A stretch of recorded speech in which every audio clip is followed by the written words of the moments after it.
بسم اللہ الرحمن الرحیم۔ السلام علیکم ورحمۃ اللہ وبرکاتہ۔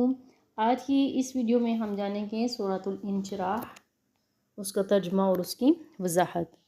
تو ویڈیو سٹارٹ کرنے سے پہلے میں سورۃ الانشراح اس کا مختصر سا تعارف آپ کے سامنے پیش کرتی ہوں۔ اس سورۃ مبارکہ کا نام الانشراح ہے، جو علم نشرح سے باب انفعال کا مصدر ہے۔ اس سورت میں ایک رکوع ہے، 8 آیتیں ہیں، 27 کلمے اور 103 حروف۔ اس سورت کا نزول بھی مکہ مکرمہ میں سورۃ الضحیٰ کے فوراً بعد ہوا۔ بسم اللہ الرحمن الرحیم۔ علم نشرح لک صدرک۔ علم نشرح، کیا ہم نے کشادہ نہیں کیا، لکا آپ کا، صدرک سینہ، کیا ہم نے آپ کی خاطر آپ کا سینہ کشادہ نہیں کیا۔ علامہ راغب اصفہانی اشرح کی تحقیق کرتے ہوئے لکھتے ہیں، آپ فرماتے ہیں کہ اس سے مراد گوشت کاٹنے اور اس کے ٹکڑے ٹکڑے کرنے کو شرح کہتے ہیں، اور اس کا مفہوم یہ ہے کہ نور الہی سے سینہ کا کشادہ ہو جانا، اللہ تعالیٰ کی طرف سے تسکین کا حاصل ہو جانا، اللہ کی طرف سے دل میں مسرت راحت کا شعور پیدا ہو جانا، یعنی کہ اللہ تعالیٰ نے آپ صلی اللہ علیہ وآلہ وسلم کے سینہ مبارک میں علوم اور معارف کے سمندر اتار دیے اور لوازم نبوت اور فرائض رسالت برداشت کرنے کو بڑا وسیع حوصلہ عطا فرمایا۔ اللہ تعالیٰ نے اپنے محبوب صلی اللہ علیہ وآلہ وسلم کو جو علوم و معارف عطا فرمائے، امام بصیری رحمۃ اللہ علیہ نے قصیدہ بردہ میں یوں بیان فرمایا، فَإِنَّ مِن جُودِكَ الدُّنْيَا وَضَرَّتَهَا وَمِنْ عُلُومِكَ عِلْمَ اللَّوْحِ وَالْقَلَمِ، یعنی اس کا ترجمہ یہ ہے کہ دنیا اور آخرت دونوں آپ کی جود و کرم کے مظہر ہیں، اور لوح و قلم کا علم آپ کے علوم کا ایک حصہ ہے۔ وَوَضَعْنَا عَنْكَ وِزْرَكَ الَّذِي أَنقَضَ ظَهْرَكَ۔ وَوَضَعْنَا، اور ہم نے اتار دیا ہے، عَنْكَ آپ سے، وزرک بوجھ، اور ہم نے اتار دیا ہے آپ سے آپ کا بوجھ، الذی جس نے، انقضا بوجھل کر دیا تھا، ظہرک آپ کی پیٹھ کو۔ یہ 2 آیتیں غور طلب ہیں۔ پہلے مشکل الفاظ کی تشریح سن لیجیے۔ الوزر، وزر سے کیا مراد ہے؟ الحمل الثقیل، بار گرا یعنی بوجھ۔ انقضا، اس سے مراد ایسا بوجھ جو پیٹھ کو بوجھل کر دے، اور انقضا اس کا ایک اور معنی بھی ہے، کسی چیز کا لاغر اور دبلا ہو جانا، یعنی کہ اس بوجھ نے آپ کی پیٹھ کو دبلا اور لاغر کر دیا، کیونکہ کام کرنے سے گوشت دبلا ہو جاتا ہے۔ حضرت شاہ ولی اللہ رحمۃ اللہ علیہ نے اس کا ترجمہ اس طرح کیا، وہ بوجھ جس نے آپ کی پشت کو بوجھل بنا دیا تھا، یعنی وہ باری بوجھ کیا تھا جو پیٹھ کو گراں بار کر رہا تھا، جس کو اللہ تعالیٰ نے اپنے حبیب صلی اللہ علیہ وآلہ وسلم سے اٹھا لیا۔ علماء تفسیر نے متعدد اقوال اس کے ذکر کیے ہیں، لیکن یہاں اس ویڈیو میں آپ کے سامنے 2 اقوال کو پیش کروں گی۔ جو پہلا بوجھ تھا وہ کیا تھا؟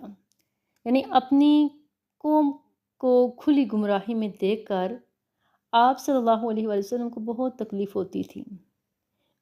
آپ صلی اللہ علیہ وسلم جب دیکھتے تھے کہ بے جان بتوں کو پوج رہے تھے کافر، فسق و فجور میں غرق تھے، کفار فسق و فجور میں غرق تھے، شراب نوشی اور اس طرح غریبوں پر ظلم کرنا، غریبوں کے حقوق کو غصب کرنا، جنگ و جدل کرنا، قتل و غارت کرنا، یعنی ان کی اخلاقی پستی تھی، ان کی معاشی بدحالی اور ان کی سیاسی ابتری، ان تمام چیزوں کو دیکھ کر حضور صلی اللہ علیہ وآلہ وسلم کو بہت دکھ ہوتا تھا، اور اس صورتحال کو یکسر بدل ڈالنے کے لیے دل ہر وقت پریشان رہتا تھا، مضطرب رہتا تھا۔ اللہ تعالیٰ نے منصب نبوت پر فائز کیا اور قرآن کریم جیسا صحیفہ رشد و ہدایت عطا فرمایا، دین اسلام جیسا جامع اور مکمل نظام حیات عطا فرمایا جس سے یہ بوجھ اتر گیا، منزل کا تعین بھی ہو گیا اور اس منزل کی طرف لے جانے والا رستہ بھی نور نبوت سے روشن ہو گیا۔ معزز سامعین، جو دوسرا بھاری بوجھ کیا تھا، یعنی یہ اس بوجھ سے مراد نبوت اور رسالت مراد ہے، یعنی ایسے لوگ جو صدہا سال سے معبودان باطل کی پوجا پاٹ میں مشغول تھے، جن کی کئی پشتیں اخلاقی آوارگی کی نظر ہو چکی تھی، ظلم و ستم، لوٹ مار جن کے نزدیک فخر کا باعث تھا، ان کو ان پستیوں سے نکال کر توحید، اخلاق حسنہ، نظم و ضبط کی بلندیوں پر لے جانا بڑا جان جوکھوں کا کام تھا۔ اس راستے میں مشکلات تھی، سینہ تانے کھڑی تھی، اور اس فرض کی ادائیگی کا احساس دل کو ہر وقت بے چین رکھتا تھا۔ ان کا تعصب و عناد، باطل سے چمٹے رہنے پر ان کا احمقانہ اصرار اس بے چینی میں مزید اضافہ کر دیتا تھا۔ اللہ تعالیٰ نے شرح صدر کی دولت سے مالا مال فرما کر اس بوجھ کو ہلکا کر دیا۔ طبیعت میں قلق و اضطراب کی جگہ صبر و عزمیت نے لے لی۔ اپنی قوم کی بے اعتنائی، دل آزاریوں پر دل گرفتہ ہونے کے بجائے ہمت و حوصلہ پیدا کر دیا۔ تو صرف یہ کہ اللہ تعالیٰ نے جب سینہ مبارک کھول دیا، حوصلہ کشادہ کر دیا، تو وہ دشواریاں جاتی رہیں اور سب بوجھ ہلکا ہو گیا۔ آیت نمبر 3، وَرَفَعْنَا لَكَ ذِكْرَكَ، وَرَفَعْنَا اور ہم نے بلند کر دیا، لَكَ آپ کی خاطر، ذکرک آپ کے ذکر کو، یعنی ہم نے بلند کر دیا آپ کی خاطر آپ کے ذکر کو۔ حضرت ابو سعید خدری رضی اللہ تعالیٰ عنہ سے روایت ہے کہ رسول صلی اللہ علیہ وآلہ وسلم نے ارشاد فرمایا، یعنی حضرت جبرائیل علیہ السلام میرے پاس آئے اور کہا کہ آپ کا رب کریم پوچھتا ہے کہ آپ جانتے ہیں کہ میں نے آپ کے ذکر کو کس طرح بلند کیا؟ میں نے جواب دیا، اس حقیقت کو اللہ تعالیٰ ہی بہتر جانتا ہے۔ اللہ تعالیٰ نے فرمایا کہ آپ کے رفع ذکر کی کیفیت یہ ہے کہ جہاں میرا ذکر کیا جائے گا وہاں آپ کا بھی میرے ساتھ ذکر کیا جائے گا۔ سبحان اللہ، سبحان اللہ۔ فَإِنَّ مَعَ الْعُسْرِ يُسْرًا، إِنَّ مَعَ الْعُسْرِ يُسْرًا، فَإِنَّ پس بے شک، مع العسر ہر مشکل کے ساتھ، یسرا آسانی ہے، ان بے شک، مع العسر یسرا ہر مشکل کے ساتھ آسانی ہے۔ یعنی کفار مسلمانوں کو طعنہ دیا کرتے تھے کہ تم نادار ہو، تم مفلس ہو، تم کمزور ہو اور ناتواں ہو، ہم تمہیں پیس کر رکھ دیں گے، ہم تمہارا نام و نشان تک مٹا دیں گے۔ اور جو شخص اسلام کو قبول کرتا، اس کو ہر قسم کے ظلم و ستم کا نشانہ بنایا جاتا تھا۔ درد سے جب وہ فریادیں کرتا تو اس کی فریاد سننے والا کوئی نہ ہوتا تھا، بلکہ الٹا وہ سنگ دل اس کو تڑپتا ہوا دیکھ کر تالیاں بجاتے اور خوشی کے نعرے لگاتے۔ اللہ تعالیٰ فرماتے ہیں، اے حبیب، ان دشواریوں اور تکلیفوں سے پریشان ہونے کی قطعاً ضرورت نہیں۔ ہمارا یہ قانون ہے کہ ہر تکلیف کے بعد راحت ہوتی ہے، ہر دشواری کے بعد آسانی ہوتی ہے۔ یہ تکالیف جن سے آپ کے ماننے والے دوچار ہو رہے ہیں، یہ اسرت و تنگ دستی جس کے باعث بیگانے زبان تان دراز کرتے ہیں، ختم ہو جائے گی، اور عزت اور اقبال، خوشحالی، فارغ البالی کا ایک درخشاں دور شروع ہوگا۔ آیت نمبر 7، فَإِذَا فَرَغْتَ فَانصَبْ، فَإِذَا پس جب فرغتا آپ فرائض نبوت سے فارغ ہوں، فانصب تو حسب معمول ریاضت میں لگ جائیں۔ بس جب آپ فرائض نبوت سے فارغ ہوں تو حسب معمول ریاضت میں لگ جائیں،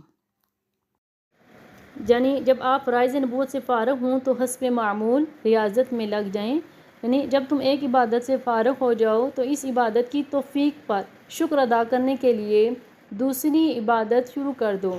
اللہ تعالیٰ نے جو نعمتیں اپنے رسول کریم صلی اللہ علیہ وآلہ وسلم کو فرمائی تھیں ان کا شمار کیا گیا، اور جن نعمتوں میں مستقبل میں سرفراز کرنا تھا اس کا وعدہ بھی کیا گیا، اور اس کے بعد حکم دیا کہ ان نعمتوں پر شکر ادا کرو، اور اس کی صورت یہ ہے کہ اس کی عبادت میں مشغول رہو۔